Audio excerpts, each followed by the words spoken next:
I'm so excited to be speaking at your College Decision Day for 2017. Give yourselves a round of applause. It gives me so much joy to see the excitement in your eyes as you begin to embark on your college journey. I remember when I was in high school, I was excited to go to college. To me, college meant options, and options meant that I didn't have to work for one job or in one career field for the rest of my life because I didn't have a degree to get in the door somewhere else. Growing up, I knew all too well what that looked like.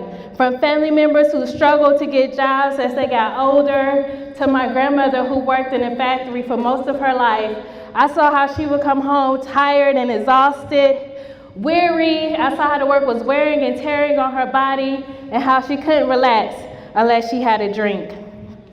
I would see those things and feel angry and heartbroken, knowing that tomorrow she would have to do it all over again. She would give her all to a company that gave her no benefits, no vacation days to rest, and for retirement, all she had was the little she paid into Social Security.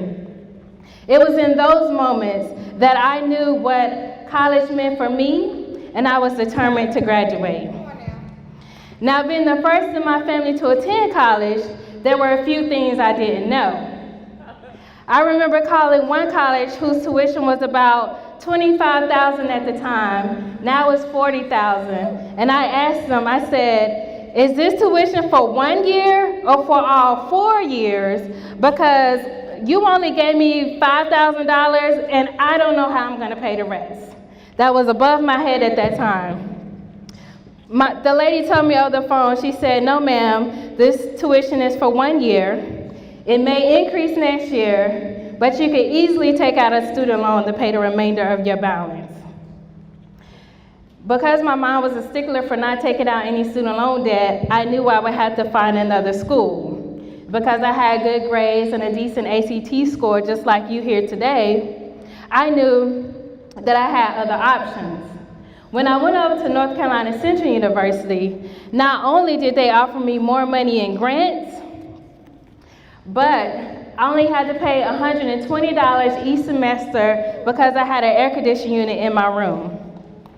So that's what you can get when you have good grades and a decent ACT score. You can begin to negotiate when you go to other schools so that they can offer you more money. Now, of course, that doesn't mean that it was easy for me after that point. My junior year in school, the guy told me that I could no longer get work study. When I asked him why can't I get work study, the only answer he gave me was that I was an upperclassman. He didn't know that I was determined to graduate. So for the next 2 weeks, he saw my face. Yes, I was right there, knocking on his door until he could find some monies available so that I could graduate. See, I had too many people tell me what they thought I could and I couldn't do because of the environment that I grew up in, because of my family history, but I knew that there was something greater inside of me. And I'm sure many of you can relate to that. Do you know that you have something greater inside of you beyond what people's opinion may say? Yes, people may have said the odds were against you, but yet look at you today. You're here graduating, about to make a decision to go to college. So as you prepare for your journey, let me give you some things that you want to ask yourself, and hopefully it'll help you. Ask yourself, what will your mission be when you go to college? And think about that as you choose your major. Ask yourself, how will you push through when difficulties arise, realizing that you can't control everything? And lastly, what will you do when people say no? I'm going to share with you 4 tips and strategies for what helped me be successful in college, and hopefully it will inspire you as well.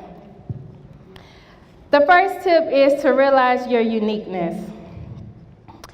There's a quote that says, it's better to be unique than to be perfect.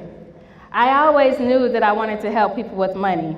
I wanted to help them go beyond just paying bills to accumulating wealth. So now when I go and I host college workshops on college preparation, being creative to achieve your goal, or after college, now what, I can go in more depth with personal finances. A lot of people can tell you how to take out a credit card or how to get a loan, but few know the difference between a stock or a mutual fund, or how you can start with little to accumulate wealth instead of waiting for the big day. When I host my workshops with students, I could give them things to think about in regards to taking out loans, like what things should you consider before you take out the debt? And then how can you plan now? How can you create a spending plan to not only meet your needs and wants, but your goals, how to create a financial goal, and then what steps you could do to actually achieve it. I help my students with questions that they should ask employers before they graduate so that they can fully understand what their income is going to look like when they do graduate. Well, the reality is people make more money when they go to college, but few schools actually require, whether high school or college, personal finance courses. And without that, a lot of students leave school and they don't know how to manage money. They don't know how to manage credit. They don't know how to leverage debt. And lastly, they definitely don't know how to accumulate any wealth. I help students identify and help them to realize college as a financial blessing and not a burden when they leave. So I want to encourage you to realize your uniqueness so that you can develop your mission for why you do what you do. Because nobody do what you do the way you do it. Secondly, I would tell you to be resourceful. To be resourceful means to find a different way or clever way to overcome difficulty.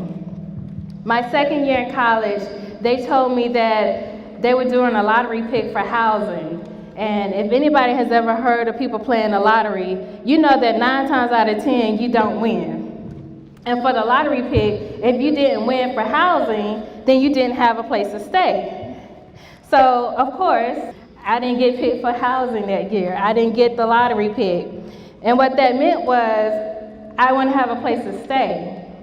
When I heard the news, I was distressed. I was distraught. I was emotional. I was crying. I was all over the place because I didn't know where would I stay. My family lived 2 hours outside of the city where I attended school, and I didn't have a car.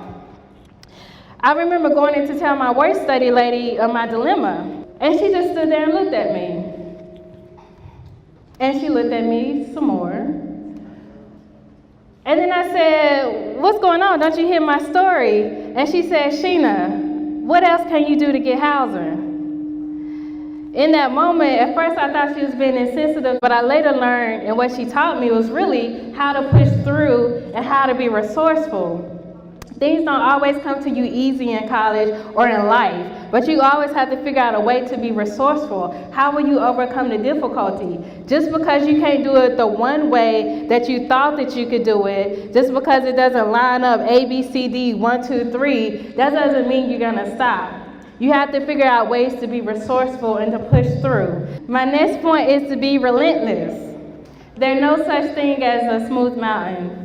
As you climb a mountain, whether you go to a gym or go to an amusement park, or if you climb a real mountain, you know that as you climb, sometimes you're climbing to the right and sometimes you're climbing to the left, but there's never really a straight path to the top. And as you elevate to each level, it requires more strength and more endurance as you pull yourself up. But if you stay in action, you can achieve any goal that you desire. To be relatable, when you're in high school, you're attending school with people that stay in your neighborhood or people that stay in your city. But when you go to college, you're now in an environment where you attend school with people that stay all over the world. There are going to be a lot of differences amongst you, not just with race, but cultural values, morals. There are going to be a lot of differences. So you need to learn how to be relatable when you get to college because you're going to need those relationships. And one of the things that I think you really need to know to be relatable to other people is to know your worth and to know your value. If you know your worth and you know your value, there is no competition because you know what you're uniquely designed to do.